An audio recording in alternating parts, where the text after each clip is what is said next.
कुछ influence family से होता है कभी कभार, कुछ इन्फ्लुएंस फ्रेंड्स से होता है, एंड कुछ सोशल नेटवर्किंग जो आजकल बहुत एक्टिव है। ओके, हम जितने एक्टिव रहते हैं, reels, videos, YouTube, Instagram, Facebook, Snapchat, lot of social sites are there, Google, and social sites are there from where we get influence to purchase any particular product. Okay, so especially buying any particular product may be influenced, may you get influence from your family members, either from your friend circle. You may get a chance to make a communication with your friends, and your friends suggested you to buy this particular special product. Or may you see some social networking sites are there, okay, where just say for example, uh, Amazon हुआ, that is a social networking site, that is a very best purchasing site, online purchasing site. Flipkart, another online purchasing site which are on trending. So these, from this you can have a reference group. You can create a reference group. Buyer get a reference group from this only. Then come to next is social class, social status and class influence consumer behavior. Now the place where you are residing, the status which you are holding in the society also influenced you to purchase the product. Now the question comes to your mind, so how social status can influence us to purchase any product? Say for example, as in during in my afternoon session, sorry, evening session, 4 p.m. wala session jo tha, that is an evening session. In that particular session, I was discussing with you about a crazy. I am just discussing you about the crazy. What you can say, Marwari family, that they are so much craziest, and they are so funny passion to purchase the car every 2 years on alternate. They used to change their model. They used to change the car, and they buy one. They buy the new one. Okay, now why this? We can analyze by the two important factors. What is the first important factor? The first important factor is social status, which we always try to maintain in our society. Okay, suppose if you stay in a society and if you are not influenced in the society, then nobody dare talks to you, nobody dare invite you in any social function, any social gatherings. So to be a part of this social status, you need to keep yourself, or you need to maintain a that standard. Now say for example, if I give example in the another way, you residing, suppose somebody else residing in a society which a very high status with a very high quality standard of living. Now in between the two house, you made a mud house. You just made a mud house of in between two apartments. Between the two apartments, say something, not I am giving you the example of you, I am giving example of anybody else. Say for example, someone else has the construct a mud house in between the two apartment. Now what will be the social status of that particular person who has construct this mud house in between the two apartment of two buildings, in between the two means big tall tower building? What will happen? Everybody will try to uh, hate you. Definitely, I use the word hate you. Hate. Everybody try to means nobody try to cooperate with that particular person. Mm, mm, Everybody denied to talk with that particular person. If any social functions gather, obviously in a particular apartment areas, social functions are obviously being happen.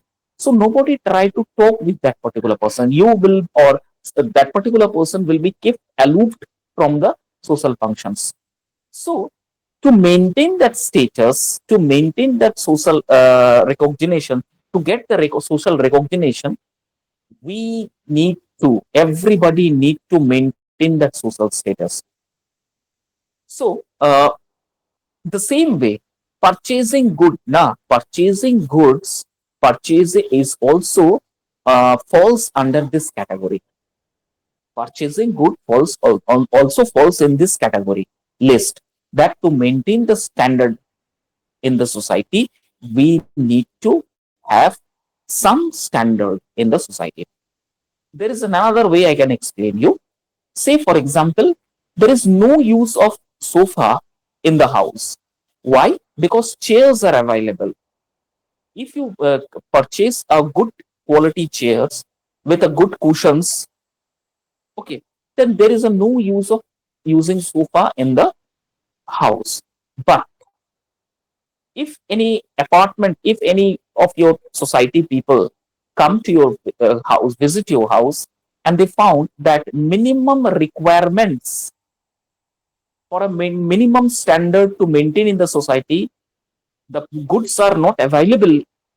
The goods are not available, or the require the according to the requirement, the goods are not available in the society, in that particular house. Then what will happen?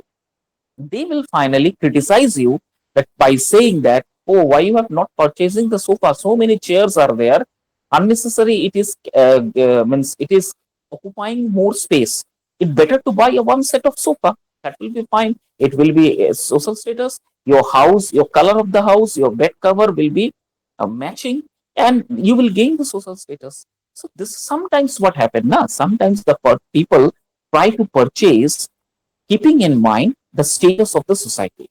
Another one is cultural values. Cultural values means your tradition, your customs, your behavior. Okay, that also comes. That also comes as another factor of a bias. Now, say for example, some customs are there which you cannot change. I can give you an example of thing. Uh, suppose से for example very जिसे हम कहते हैं ना, अम, इस तरह का कोई फैमिली है जो वंशज वाला फैमिली है, राजवंश वाला फैमिली है। अभिजीत, हम लोग जिसे बंगाली में बुनिदी वंश कहते हैं, अंडरस्टूड? उनके घर की जो बहुएं होती है, समझती हो ना अभिजीत? बुनिदी वंश हम लोग जो बंगाली बंगाली में यूज करते हैं, बुनिदी वंश मतलब क्या, उनके फोर फादर्स जो थे वो बहुत बड़े रईस थे, या उनका बहुत जमीन ज्यादातर जमींदार थे। तो हम लोग उसे बंगाली में एक टर्म यूज करते हैं, बुनिदी वंश। बुनिदी मतलब क्या, बहुत उनका जो वंशज है वो राजा प्रजा से होंगे या फिर जमींदार होंगे, हम लोग कहते हैं।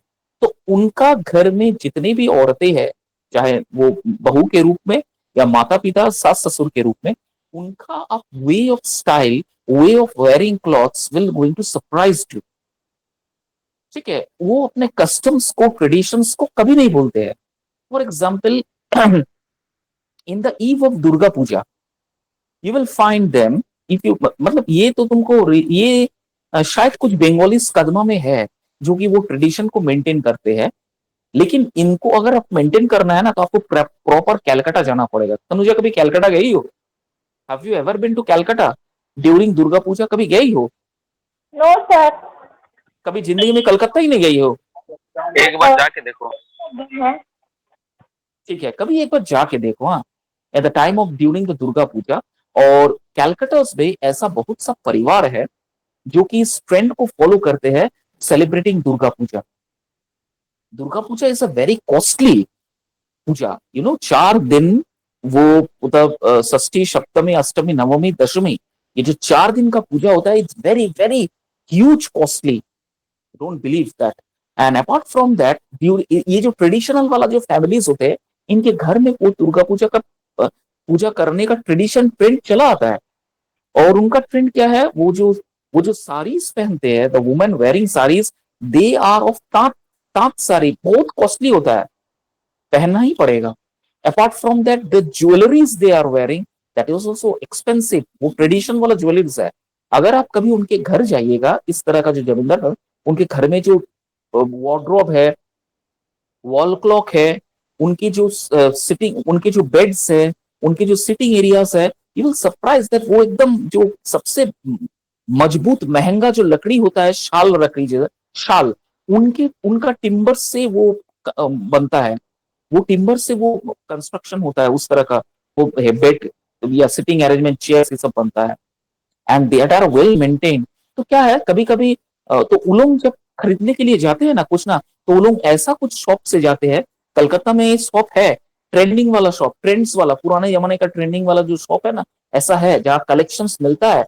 वो उसी शॉप में जाते हैं और उसी क्वालिटीज की चीजें लाते हैं। उनकी घड़ियां देखिएगा, पेंडुलम जो क्लॉक्स होता है, that are too old and very costly to maintain those clocks. और उसका जो रिपेयरिंग होता है ना, स्पेशल कैलकाटा में एक जगह है जहां पर वही क्लॉक सिर्फ रिपेयर होता है। Apart from that you cannot get it repaired bye all over India, वो रिपेयर नहीं होगा। और वो कलेक्शंस रखते हैं, वो लेके आते हैं ये सब चीज। तो कभी कभी जो परचेज होता है सोसाइटीज में, ये इस तरह का परचेज होता है जो अपना कल्चर को बरकरार रखने के लिए इस तरह की चीजें खरीदते हैं, अपने ट्रेंड्स को फॉलो करने के लिए इस तरह का सामान खरीदते हैं। ठीक है, उनका कंज्यूमर जो बिहेवियर है, उनका कंज्यूमर खरीदने का पैटर्न जो है, वो बहुत डिफरेंट है, हट के है। वो जब शॉपिंग्स करने के लिए जाते हैं, to find them shoppings, I can I have seen all this thing. तो ये जब शॉपिंग्स करने के लिए जाते हैं, वो अब क्या बोलूं मैं आपको, ये सिंपल वो मॉल वॉल में नहीं जाते। ये मतलब बहुत सारे ऐसे साड़ियों की दुकान है जो इंडिया बेस्ड है, जैसे Mohanlal Kanjilal and sons, Adi Dhakeshwaris, these are type of shops. Okay, आप गूगल में टाइप कीजिएगा, दीज आर, इसका ब्रांचेस जमशेदपुर में तक है, ऑल ओवर इंडिया में इनका ब्रांचेस है। तो ये ऐसे जगह जाके साड़ी अपना जो ड्रेसेस खरीदते हैं, जहां उनके कस्टम्स के मुताबिक वो क्वालिटी वाला ड्रेस सिर्फ वही दुकान में मिलेगा और कहीं नहीं मिलेगा, कहीं नहीं।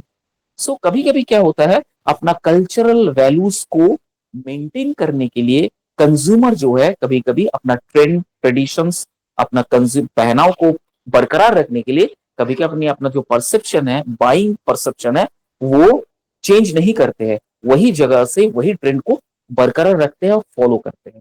Understood? These are the factors that affect buying behaviour. Understood? Next, cultural factors. Come to the next, the cultural factors. Cultural values and norm passed down through generations. Okay, cultural जो मैंने अभी समझाया, जो अभी मैंने समझाया, वो देखो नेक्स्ट पेज में लिखा हुआ है कि values and norm passed down through generations. अभी क्या होता है, न्यू जनरेशंस जो है, अपना वो पुराना जनरेशंस को पकड़ के नहीं रख पाता है। We cannot maintain that generations, we cannot maintain the generations, and so what happened, as the generation goes on, the trend being changed, the generation is being shifting from one generation to second, fifth, sixth, seventh, eighth, ninth generation। जैसे जैसे change होता है, धीरे धीरे वो जो trend है वो हटते जाता है। लेकिन कुछ कुछ अभी भी है, वो लोग रखने की कोशिश करते हैं, लेकिन मैक्सिमम इलोप्ट हो जाते हैं, खो जाते हैं। नेक्स्ट है सब culture, specific culture groups with in large culture. कुछ कुछ ऐसा सब कल्चर्स है जो कि बड़े लार्ज कल्चर को मेंटेन करने के लिए छोटे छोटे कल्चर्स को वो अपनाते हैं। जैसे for example during the Saraswati Puja, as you have notice Tornil, it is a compulsory for all the Bengali girls to wear the saris during Saraswati Puja. What is this? This is a culture, and this we comes under this subculture. Those cultures are followed by our forefathers, our mothers and all. Now that trend is being continuously followed by the new generation in the form of subcultures.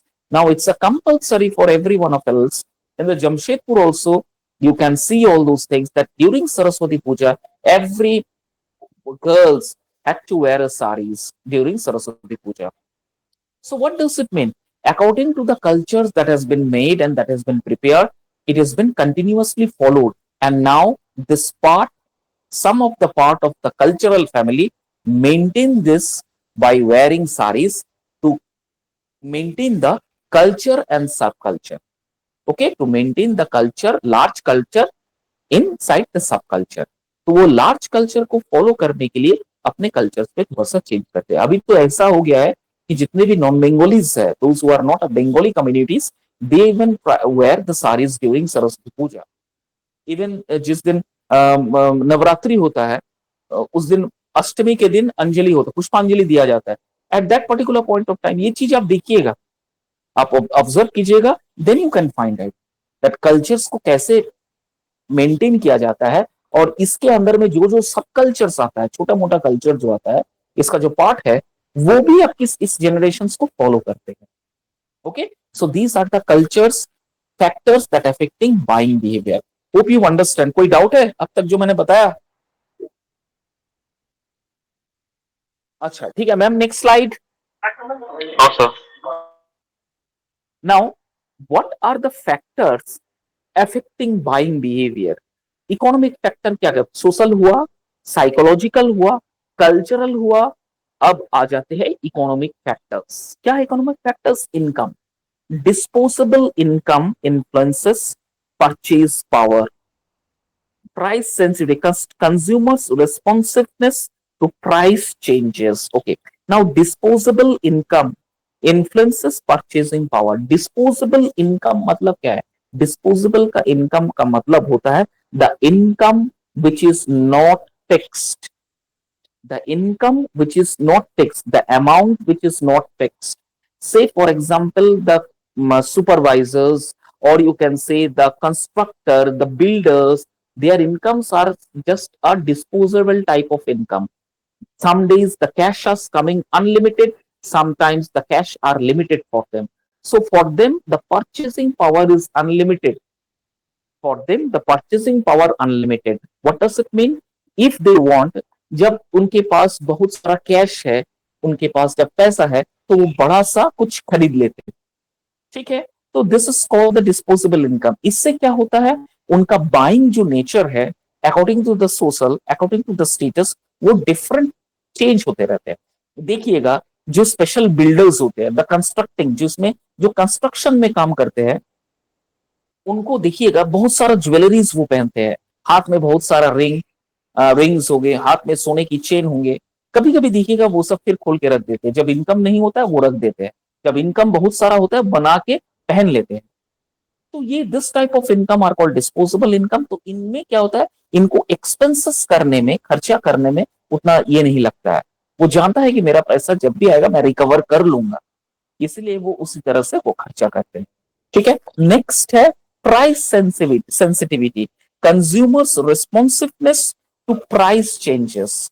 अब जैसे suppose से for example cylinder की कीमत, मैं एकदम normal middle class families की बात बता रहा हूँ। सिलेंडर की कीमत पहले 845 था 3 मंथ्स पहले, now it is cross to 892 rupees.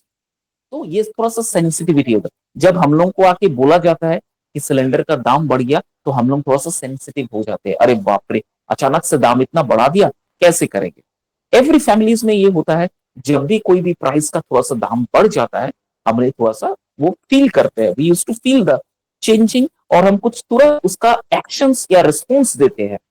कि प्राइस जब बढ़ जाता है, बाजार में जाते हैं बाजार करने के लिए, सब्जी खरीदने के लिए, कोई सामान खरीदने के लिए, घर की सामान, तो जो उसमें जब प्राइस फ्लक्चुएट होता है, तो हम कभी कभी क्या करते हैं, उसे कट शॉर्ट कर देते हैं, कम मात्रा में लेके आते हैं, या फिर उसे खरीदते नहीं है, या फिर उसका कुछ अल्टरनेट खरीदते हैं। लेकिन कुछ कुछ ऐसा सामान है जिसका कोई अल्टरनेट नहीं हो सकता है।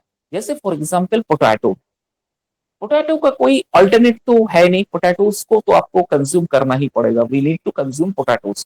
सो whatever the price fixed on potato, we had to purchase that. It is because it is a compulsory staple and what you can say a fixed household items in everybody's, and it is a special dish. वो हर एक सब्जी के साथ वो match होगा। अगर हम सब्जी में वो चीज मिस कर देते हैं, वो सब्जी फिर फीका लग जाता है।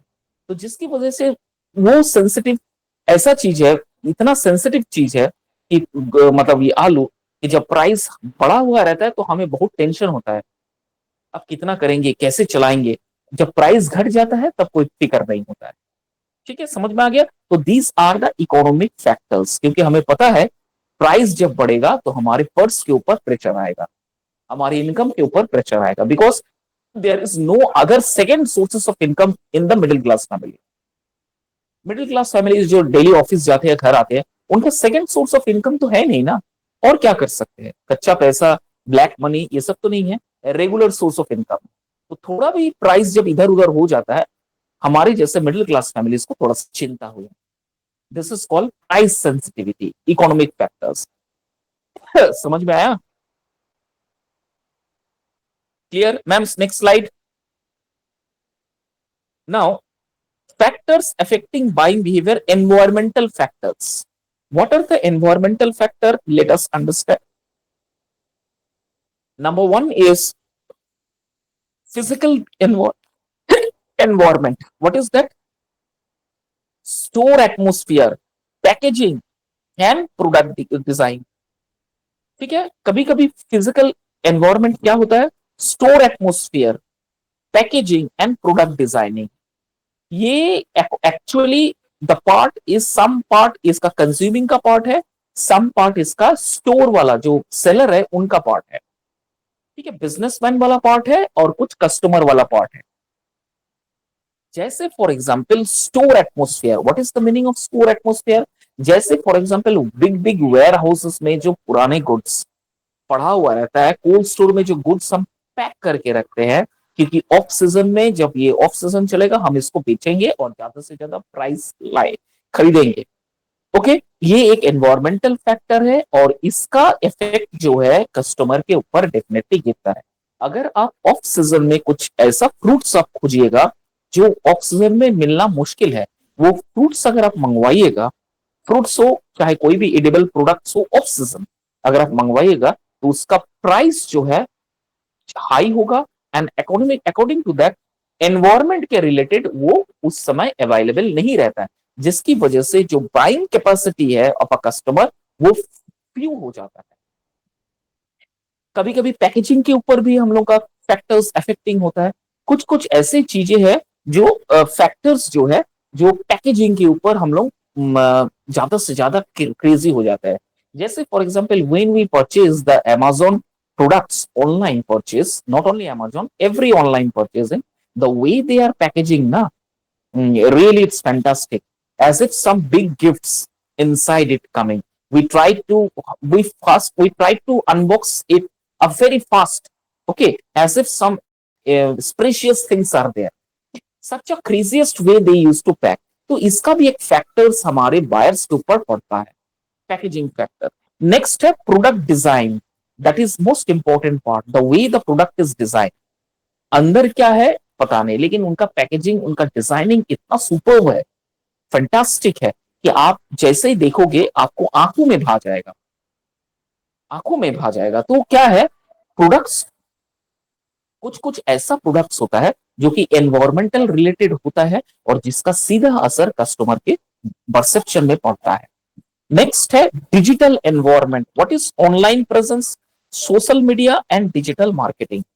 पता है आप लोगों को ऑनलाइन परचेज करना, खरीदारी करना, वो अभी एक ट्रेंड जैसा बन गया है. उसके बाद सोशल मीडिया प्लेटफॉर्म के माध्यम से खरीदना, that is also becoming a trend for the new generations. And apart from digital marketing, वो सबसे बड़ा बून मार्केटिंग है. In unit 1 of marketing management, I was discussing on this particular point that digital marketing is such a big platform that any entrepreneur, the person who want to start and being a business or entrepreneurship, they can do it with a zero amount of investment. Such a big platform this digital marketing is. And I was giving you the example of that Zomato, two boy of IIT Kharagpur. They both started doing this business with zero investment. What they created an app, and in this app they have means they have keep the records. They have keep accord, not record, accord, ACCORD. Accord means joining, coordination. हर एक hotels के साथ, हर एक restaurant के साथ वो coordinate करते हुए. तो कोई भी ऑर्डर प्लेस होता है, ऐसा ऐप बना है, कोई भी ऑर्डर प्लेस होता है, आप ऑनलाइन कीजिए, उसके साथ कनेक्टेड है, वो उसको डिलीवरी के थ्रू परचेस करवा देगा. तो अब वो करोड़ों में उनका टर्नओवर. तो digital marketing is a big boon and a big platform nowadays. Hope you understand the economical factors of buying. Next,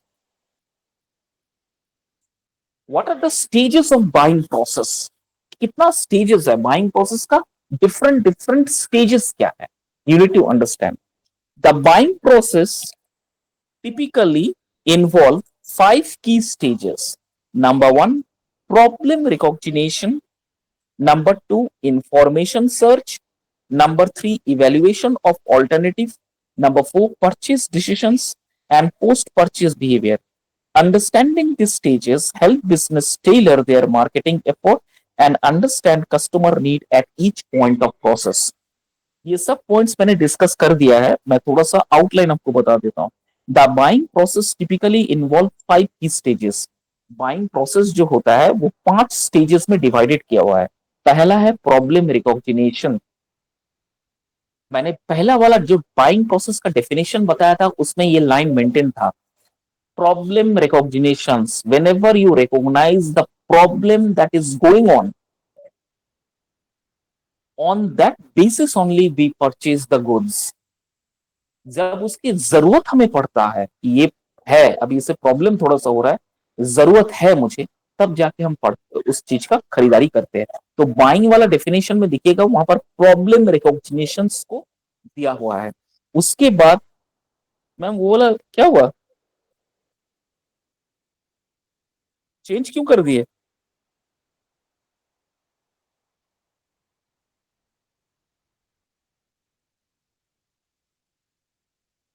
अच्छा, ये टेबल तो मैम फिलहाल मोबाइल में तो ठीक ठाक दिख नहीं रहा है. ठीक है, चलाइए, देख लेता हूँ स्क्रीन एनलार्ज करके. See, look at the triangle. It's a reverse triangle. What does it mean? The reverse triangle. Triangle सीधा करके भी बता सकता था, लेकिन रिवर्स करके क्यों बताया, बता जानते हो? It's a psychological part. जैसे एम्बुलेंस में तो एम्बुलेंस वर्ड है उसे उल्टा लिखा जाता है. Why? To visualize maximum numbers of pedestrians, maximum numbers of walkers और maximum number of travellers. They can analyze or recognize this ambulance word. Okay, such a way this triangle is been reverse mode. So what does it mean? हमारे जो problems होता है, देखिएगा थोड़ा सा relate कीजिएगा, हमारे जो प्रॉब्लम्स होता है रिकॉग्निशंस वो बड़ा होता है. We use to recognise our problem बड़ा.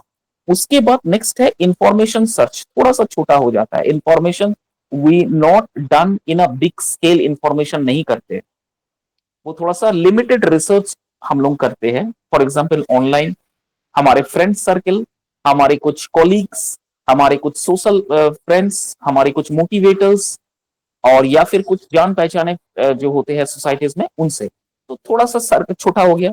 नेक्स्ट देखिए और छोटा हो गया, इवेल्युएशन ऑफ ऑल्टरनेटिव्स. अब जो प्रॉब्लम आया है उसका अल्टरनेटिव सॉल्यूशंस क्या है, we need to try to find out दो सॉल्यूशंस, इसलिए छोटा हो गया है. नेक्स्ट देखिए परचेज डिसीजंस, देखिए प्रॉब्लम कैसे छोटा हो रहा है.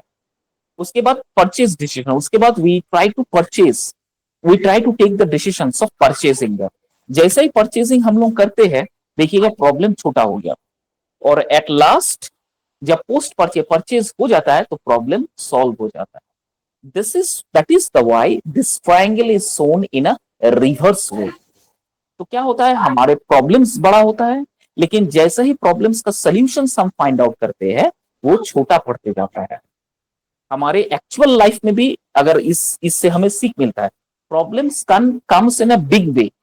जब भी कोई प्रॉब्लम आता है बहुत बड़ा आकार में आता है, लेकिन आप अगर उस प्रॉब्लम को सॉल्व करने की बजाय प्रॉब्लम को लेके बैठ जाएंगे तो वो बड़ा ही होते रहेगा, छोटा नहीं होगा.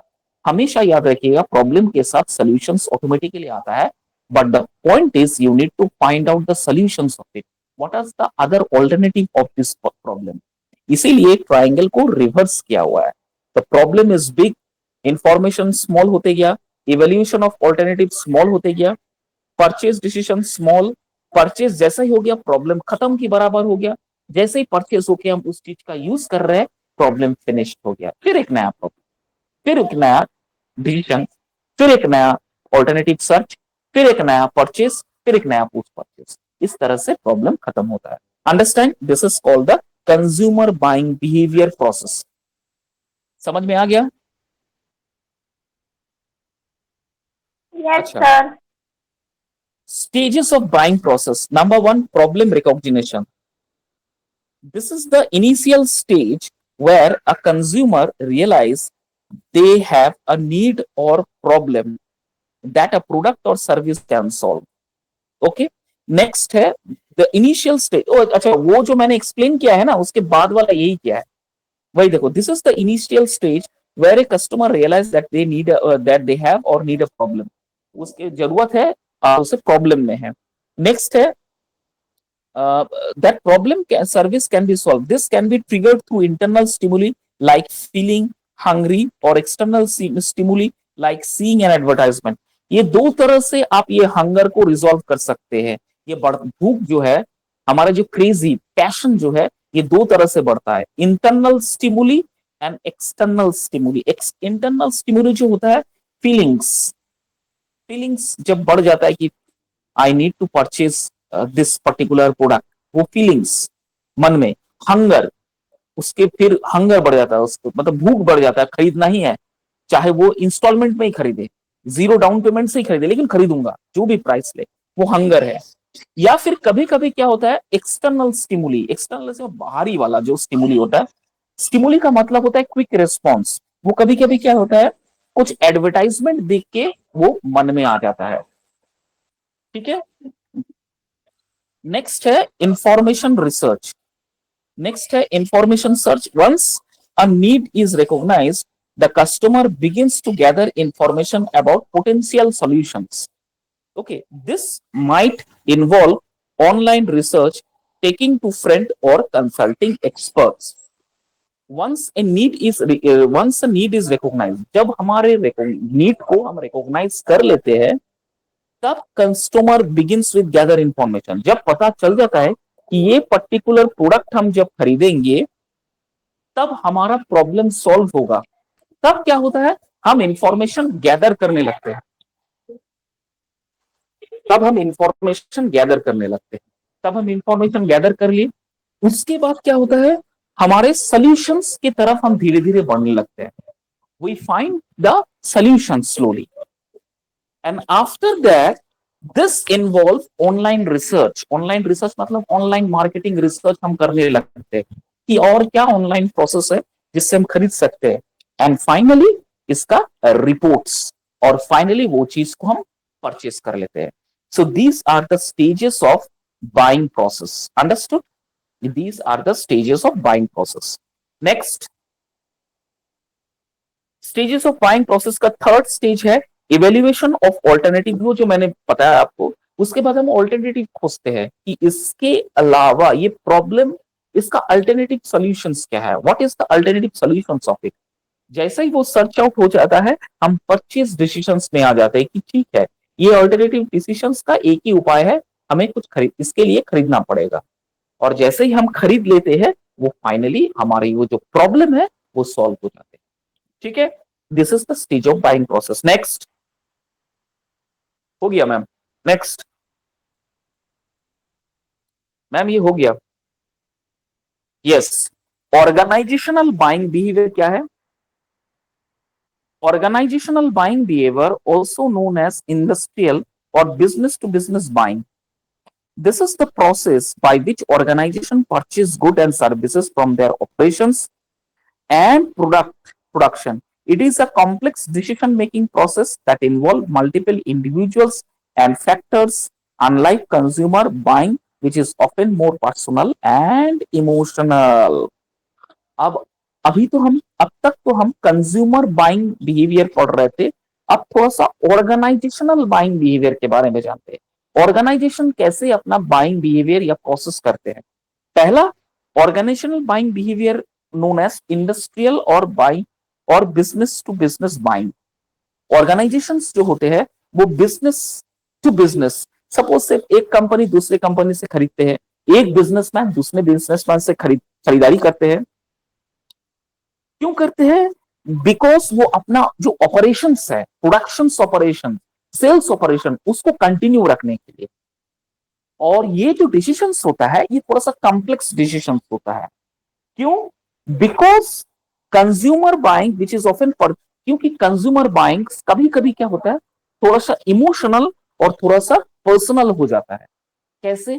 For example, the product which the person is buying or gathering from the company with a high price, you cannot at once sell that product high price to the consumer. जिस दुकान में आप डेली जाते हो, for example मैं आपको बताता हूं, मैंने बताया था ये, सपोज से फॉर एग्जाम्पल ऐसे दुकान होते हैं जहां पर आप रेगुलर जाते हो, आपका वहां से डेली आप घर का सामान लाते हो, कुछ सामान अगर मिस है वो मंगवा के लाते हैं। से फॉर एग्जाम्पल जब मंगवाने के लिए जा रहे हैं तो वो देखा कि वो सामान का जो प्राइस है इन कंपैरिजन वो बेचता था पहले उससे बढ़ गया ना। अचानक से आके ना वो जो रेगुलर कस्टमर उनको नहीं बताते हैं कि भाई इनका प्राइस 2 रुपया या 5 रुपया बढ़ गया है। नेक्स्ट जब आप वही सामान की डिमांड करने के लिए जाते हो तब जाके ये बताते हैं कि भाई साहब इसके दाम बढ़ गए हैं। तो कभी कभी ये प्रॉब्लम थोड़ा सा सेंसिटिव हो जाता है, कभी कभी ये प्रॉब्लम थोड़ा सा कॉम्प्लेक्स हो जाता है। ओके। और कभी कभी ये कस्टमर के इमोशनल के साथ जुड़ा हुआ है। कैसे? फॉर एग्जाम्पल अगर कस्टमर को ये पता चला कि you are taking the price not on fixed, you are fluctuating the price and you are requesting the customer to pay more than the price that has been tagged on the packet. Customer emotion हो जाते हैं और फिर वो दूसरे दुकान में shift हो जाते हैं, वो दूसरा दुकान चूज कर लेते हैं, दुकान में चले जाते हैं। यही बात है, इसीलिए ये बाइंग प्रोसेस को जो हो ना थोड़ा सा कॉम्प्लेक्स बताया गया है। सिर्फ बिजनेस में नहीं, कस्टमर और बिजनेस में, कस्टमर बिजनेस टू बिजनेस में रिलेशनशिप थोड़ा सा कॉम्प्लेक्स और सेंसिटिव कभी कभी हो जाता है। थोड़ा सा ऊंचे स्वर में आपसे कोई दुकानदार आपसे बात कर ले, आप वहां से हट के हम लोग चले जाते हैं, हम लोग दूसरे दुकान में चले जाते हैं। कभी कभी हम लोग बोलते हैं आप ज्यादा दाम बता रहे हो, ठीक है ये इतना दाम नहीं है, कभी हम बार्गेन करने लगते हैं। जब भी दुकानदार आपसे बार्गेन करने लगते हैं तो हम लोग फिर दूसरा दुकान चेंज कर लेते हैं। As this process is going on, so that is why consumer to buyer, sorry consumer to business और बिजनेस टू बिजनेस थोड़ा सा कॉम्प्लेक्स होता है। Am I clear? This is called the organizational buying behaviour. Next, what are the key characteristics of organizational buying behavior? Main features, important features क्या क्या है? पहला, formal and structured. पहला जो है formal and structured, it involves a formal process with established procedures and often a buying center। पहला क्या है? एक स्ट्रक्चर तैयार होता है। क्या? Formal buying process which establish procedure and often buying centres. ऐसे कुछ सेंटर बना देते हैं, ऐसे कुछ दुकानों से वो अपने गोडाउन्स में सामान लेके आते हैं। पहला वो अपना स्ट्रक्चर तैयार करते हैं, ये की फैक्टर है, की कैरेक्टरिस्टिक है। उसके बाद मल्टीपल डिसीजन मेकर्स, जैसे बाइंग सेंटर जब बन गया या फिर दुकान बन गया उसके बाद डिफरेंट रोल होता है। For example initiator, user, influencer, deciders, approver and buyer. इतना सारा स्टेज पार करने के बाद देखिए लास्ट में बायर के पास जाता है, खरीदार करने के बाद। पहला है इनिशिएटर, कौन प्रोडक्ट इनिशिएट कर रहा है? The company directly purchasing the product from factories. ठीक है, सपोज कोई दुकान कहां से माल उठा रहा है, डायरेक्ट फैक्ट्री से माल लेके आ रहा है, दैट आर इनिशिएटर। उसके बाद वो यूज कर रहा है, कुछ यूजर्स यूज करने के बाद कुछ इन्फ्लुएंसर्स जो है उसको मार्केट में चला रहे हैं, एडवर्टाइज कर रहे हैं, दोज आर द इन्फ्लुएंसर्स। उसके बाद डिसाइड हो रहा है कि according to the that the price क्या रखेंगे इस प्रोडक्ट का। उसके बाद क्या होता है? अप्रूव्स, प्राइस फिक्स करने के बाद अप्रूव किया जाता है कि यस ये प्रोडक्ट मार्केट में टेस्टिंग कर लिए है, इसका प्राइस ये रखते हैं, ये मार्केट में चलेगा। उसके बाद बायर्स तक पहुंचाया जाता है। Am I clear? तो डायरेक्टली कंपनी से बायर्स के पास नहीं आते, इतने सारे प्रोसेस पार करने के बाद आते हैं। एक हेयर ऑयल जब बनाया जाता है, कंपनी कोई नया हेयर ऑयल आता है, अचानक से मार्केट में उसे नहीं लाया जाता। हमेशा याद रखना, कोई भी आप नया प्रोडक्ट के एडवर्टाइजमेंट जब देखते हो सबसे पहले उस यूज किया जाता है, ब्रांडिंग्स किया जाता है, इंडोर्स किया जाता है, उसके बाद उसका प्राइस टैग किया जाता है। प्राइस टैग करने के बाद उसे मार्केट में छोड़ा जाता है, ये देखने के लिए whether the good is properly selling in the market or not. The buyers are showing their interest to purchase that particular good or not, product or not. And after that, it continuously will in the market. Otherwise, अगर उन्हें पता चला कि ये product नहीं उठ पा रहा है तो उठा लेते हैं। ठीक है, कभी कभी देखिएगा ऐसे कोई दुकान में बहुत सारा सामान रखा हुआ रहता है, तो जो कलेक्टर होता है, कलेक्शन करते हैं, देखिएगा दुकान से आते हैं पैसा उठाने के लिए, सामान दिया पैसा उठाने के लिए, उनसे कहते हैं कभी कभी ये सामान बिक नहीं रहा है, उठा लीजिए। कुछ मिक्सचर का पैकेट हुआ, अगरबत्ती के पैकेट्स हुआ, या फिर कुछ ऐसे कुछ भी बिस्किट का पैकेट हुआ, उठा के लेके चले जाते, बोले ये नहीं चलेगा, इसको लेके चले जाइए, ये हमारे दुकान में मत दीजिए। तो देखिएगा इस तरह का प्रोडक्ट चेंज होते रहते हैं। जैसे मॉरिस के मॉरिस बोल के कंपनी था, मॉरिस की ब्रेड मिलता है, मॉरिस का ना कुछ टोस्ट बिस्किट भी मिलता था। बट क्या हुआ, अचानक से उसका ब्रांड वैल्यू इतना नीचे गिर गया कि वो बिक्री नहीं हो रहा था, इस वॉज नॉट सेल नहीं हो रहा था। तो जब भी वो जो सेल्समैन आते, जो कलेक्शन करने के लिए आते थे, आपको गुड्स डिलीवरी दिया, उसका पैसा लेने के लिए आते थे, तो दुकानदार डायरेक्टली बोलते थे भाई ये सामान लेके चल जाइए, मेरे दुकान में नहीं बिक रहा है, आप कोई दूसरा दुकान ढूंढिए। वो लोग फिर दूसरे दुकान में चला देते, वहां भी नहीं बिका तो उठा लेते, कंपनी को भेज देते कि आपका दुकान नहीं चल रहा। ऐसे ही करके क्या होता है ना, कंपनीज का जो कुछ कुछ प्रोडक्ट्स है ना, इलोप्ट हो जाते हैं, खो जाते हैं, ये नहीं होते। उसके बाद है professional purchasing. What is the professional purchasing? Organizations have dedicated purchasing departments or personnel who are experts in the field. Professional purchasing का होता है, कुछ कुछ ऑर्गेनाइजेशन होते हैं, वो अपना परचेजिंग डिपार्टमेंट जो होते हैं ऐसे इंसानों के हाथ में देते हैं जो कि इस फील्ड में एक्सपर्ट हो, प्रोफेशनल्स हो। ठीक है, इस फील्ड में प्रोफेशनल्स हो, ऐसे दुकान वो हायर करते हैं जो कि प्रोफेशनली बहुत ग्रो है, बाजार में मार्केट में बहुत नेम एंड फेम है। तो वो अपना प्रोडक्ट चलाने के लिए specific areas, specific locations, specific दुकान में जाके वो माल की सप्लाई करते हैं और उसका रिजल्ट वेट करते हैं कि whether the product been purchase और नॉट। क्योंकि देखिए हमारे ऐसे बहुत सारे दुकान है कदमा में या फिर साक्षी में या कहीं पर भी, जहां बहुत बड़े बड़े वेंडर्स हैं, बहुत बड़े बड़े कस्टमर्स आते हैं, एक फेथ बन गया, बिलीव बन गया। तो क्या है, जो बिजनेसमैन है, जो सेल्समैन है या प्रोडक्शन हाउस है, वो ना इस तरह की दुकान को सर्च करते हैं। They used to search this type of, अचानक से पूरे मार्केट में फैला नहीं देते हैं। स्पेसिफिक लोकेशन, स्पेसिफिक एनवायरनमेंट या स्पेसिफिक शॉप को वो लोकेट करते हैं और वहां जाके अपने प्रोडक्ट को डंप करते हैं। Those are called professional purchaser, because those professional purchasers are know that what type of product the customer will going to attract or purchase. This is very important part. Next है rotational, rational and economic considerations. What is the thing is that decisions are typically based on economic criteria, cost benefit analysis and life cycle costing. As I have told you, sometimes the customer decide basically on their pocket. If the pocket permits, then only they will going to allow to purchase the goods. If not, they will not going to purchase those goods. Everybody want discount. Every middle class family, every lower caste families, every middle higher caste families, they want a discount, reasonable priced, cost effective, so that economically they will be in a stable equilibrium position, not too high, not too low. Equilibrium मतलब होता है equal. ठीक है, इसीलिए क्या होता है, economic considerations को मद्देनजर रखते हुए कभी कभी कुछ बायर्स जो होते हैं अपना सामान खरीदते हैं।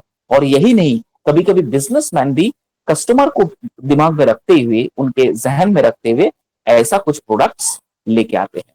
तो these are the characteristics of organizational buying behaviour. Hope you understand. समझ में आया Tanuja? Yes, sir.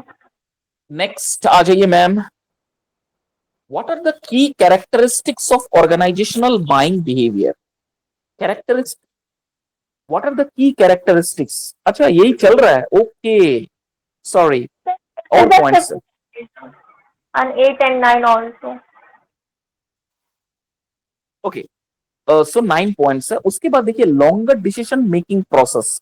The purchase process can take longer due to complexity of the decisions and need for through evaluation. Sometimes what happens, some products are there which are at once cannot be a eye catcher to the customer. कुछ कुछ ऐसा सामान होता है ना, वो आई catcher नहीं होता है, अचानक से कस्टमर के आईज में नहीं नहीं आते, बिक्री बहुत कम होता है।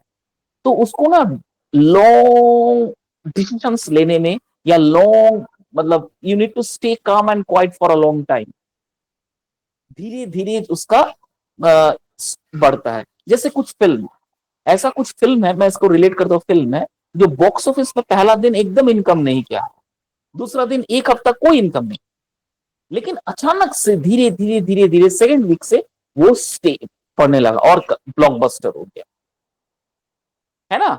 फिर ब्लॉकबस्टर हो गया। जैसे फॉर एग्जाम्पल इरफान खान का हिंदी मीडियम, एक बहुत फैंटास्टिक, एक मतलब एजुकेशनल मूवीज है, everybody should watch it. But when it was the opening day of a collection of that particular movie, if you see the gross collections all over the world, जितना उसको screen मिला था उतना मतलब profit उन्होंने नहीं किया। उसके बाद एक हफ्ते बाद वो मतलब एक हिस्ट्री क्रिएट कर दिया। तारे गिन गिन एक इतना इंपॉर्टेंट वो गाना उसमें था, अंग्रेजी मीडियम में या हिंदी मीडियम कुछ ऐसा है, I forgot the name of the film. वो इतना हाइप हो गया कि वो गाना शादी ब्याह पार्टी में बजता ही बजता है। इसी तरह से प्रोडक्ट्स भी ऐसा ही है। कभी कभी क्या होता है, वो जैसे ही मार्केट में आता है अचानक से मार्केट मार्केट कैप्चर नहीं कर पाता है, बट स्लोली स्टीडीली वो धीरे धीरे मार्केट को ऑक्युपाई करते हैं, कैप्चर करते हैं। So every production house, those who are producing the goods, they need to keep the patience. उनको पेशेंस रखना बहुत जरूरी है, ठीक है। उसके बाद है focus on quality and reliability. Every organization consuming the product or making manufacturing the product, they always believe on quality and reliability. Once these two important pillars broken, nobody will going to purchase those products. Reliability is important and quality is very important, very very important, ठीक है, very important. आप believe नहीं कीजिएगा, कुछ ऐसी दुकानें हैं, मतलब क्या बोलूं,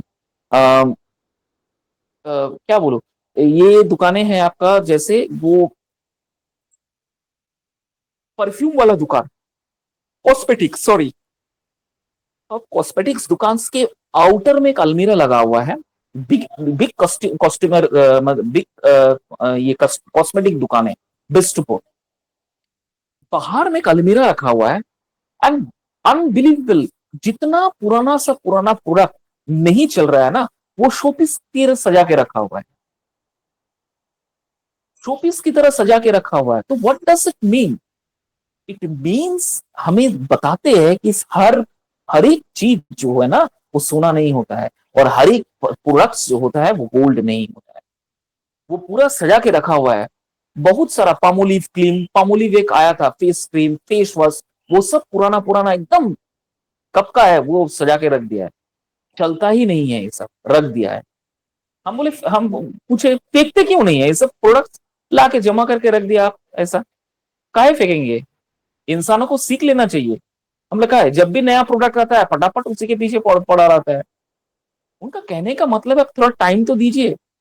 जो भी एडवर्टाइज देखते हैं उठे उठा, भाई ये प्रोडक्ट है, लाइए ना, ऑर्डर देके चला जाता है। एक दिन, दो दिन, एक हफ्ता यूज करने के बाद वो प्रोडक्ट का डिमांड खत्म हो जाता है और हम उस चीज को सजा के रख देते हैं। ये सीख है कि जो भी आप देखिए ना अचानक से ऑर्डर मत कर दीजिए। बहुत बड़ा कॉस्मेटिक्स की दुकान है, समथिंग लाइक दैट, ओके। तो क्या है उसमें? मैंने कहा उस क्या है, बोलो क्वालिटी नहीं है सर, क्वालिटी नहीं है उस प्रोडक्ट में, कोई क्वालिटीज नहीं है। इतना हाइप किया गया था, इतना ऊंचा इसको एंडोर्स किया गया था कि आप सोच नहीं सकते हो। सचिन तेंदुलकर तक ऐड किया था उस प्रोडक्ट के ऊपर, पामोलिव सेफ्टी रेजर्स, चला ही नहीं। दिस इज द कंडीशंस कि रिलायबिलिटी नहीं है। आप कोई सुपरस्टार से करवाते हो प्रमोशन, लेकिन रिलायबिलिटी नहीं रहेगा, आपका ट्रस्ट नहीं रहेगा, उसमें क्वालिटीज नहीं रहेगा, क्वांटिटी नहीं रहेगा, तो why the people will purchase? सिर्फ दाम लिखा हुआ है। नेक्स्ट है close supplier relationship. Long term relationship with suppliers are often established to ensure consistent quality and reliability। जिसके साथ टर्म्स एंड कंडीशंस बहुत पुराना है, लॉन्ग टर्म है, उसी में उसी के साथ आप रिलायबिलिटी कर सकते हो और उसी के साथ आप क्वालिटी की एक्सपेक्टेशन कर सकते हो। जैसे for example the quality of an Amul, It's a long time. Since 1956, the company is having, and since 2025, so much ups and downs the company life in their business, but they tried to maintain that quality, that hygienic, that reliability. Hence, this is the result. Now the company's turnover is 1200 crore. Sorry, not 1200, 12,000 और something else crore turnover है उनका, huge quantity में। क्या है? Reliability बना के रखा हुआ है, लॉयल्टी बना के रखा है। ये दो चीज तो मेन इंपॉर्टेंट है। कोई कस्टमर को अट्रैक्ट अगर करना है, अगर आप सालों साल चाहते हो कि आपका बिजनेस चले, आप क्वालिटी और रिलायबिलिटी रखिए, सब कुछ बिकेगा पक्का। लेकिन ये दो चीज आपको रखना है, क्वालिटी, रिलायबिलिटी। क्वालिटी में कभी कॉम्प्रोमाइज मत कीजिए, कभी नहीं। नेक्स्ट आ जाइए, लास्ट स्लाइड। हाँ, key characteristics of organizational buying behaviour. अच्छा, वही चल रहा है, सॉरी, अब मैं बार बार हेडिंग पढ़ रहा हूं। Derived demand, the demands for goods and services in influenced by the demand for the organization's own product and services. Sometimes the demands been increased, as I have telling you। कुछ भी नया product हम लोग देखते हैं, endorsement देख लेते हैं, एडवर्टाइजमेंट देख लेते हैं, हम उसी के पीछे भागते हैं, उसको ऑर्डर दे देते हैं। तो वो ऑर्डर जो होता है वो समटाइम्स क्या होता है, सिचुएशन के अकॉर्डिंग, एनवायरमेंट के अकॉर्डिंग चेंजेस होते रहते हैं। That is called delivery of derived demand. Next है फ्लक्चुएटिंग डिमांड। फ्लक्चुएटिंग में कभी वो डिमांड हम करते हैं, कभी वो डिमांड खत्म हो जाता है, फ्लक्चुएट होते रहे। मैंने कभी क्या कि इस प्रोडक्ट लेके आइए, अचानक से बोले नहीं, प्रोडक्ट कैंसिल कर दीजिए, हम दूसरे प्रोडक्ट यूज करेंगे। या फिर एक सामान हमने एक हफ्ता चलाया, मैंने एक साबुन का एग्जांपल दिया था। एक ऐसा कस्टमर है, मार्केट में जो नया साबुन आता है, he is the first customer to purchase that soap. He is a very fancy and crazy about that particular soap.